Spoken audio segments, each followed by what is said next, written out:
Hello बच्चों, चलिए आज का हमारा प्रश्न है, यदि फलन f(x) बराबर x² प्लस ax प्लस एक अंतराल 1 से 2 में निरंतर वर्धमान है तब a का मान ज्ञात कीजिए। हमें यहाँ से a का मान ज्ञात करना है। तो इस प्रश्न को करने हेतु तो हमारे पास यहाँ से हमारी मुख्य अवधारणा कार्य करेगी।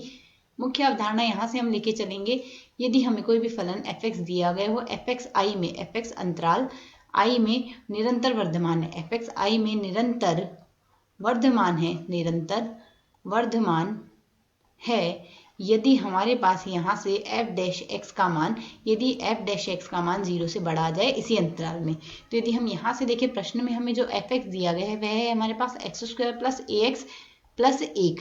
तो यहाँ से यदि हम f' निकालें तो हम यहाँ से इसका अवकलन करेंगे। x² का अवकलन 2x होगा, a गुणा x का अवकलन होगा 1 प्लस नियत पद का अवकलन होगा 0। यहाँ से हमने सूत्र काम में लिया है, यदि x की घात n का अवकलन x के साथ किया जाए तो मान आएगा nx की घात n-1। इसे यदि हम सरल कर लें तो f' बराबर हमारे पास क्या आ रहा है, यहाँ से 2x प्लस a आ जाएगा।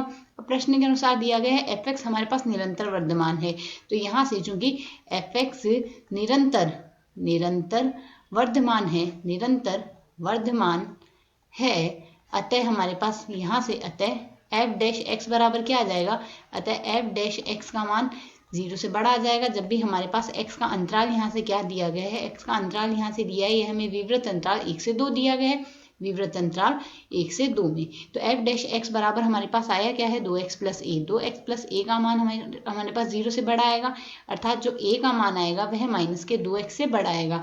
अब यदि हम यहाँ से देखें, x का हमारे पास a का जो मान आ रहा है वह -2a से बड़ा आ रहा है। तो यदि a का मान -2a से बड़ा आ रहा है तो यहाँ से x का न्यूनतम मान हमारे पास कितना आ सकता है, यहाँ से x का न्यूनतम मान हमारे पास 1 आ सकता है और अधिकतम मान 2 आ सकता है।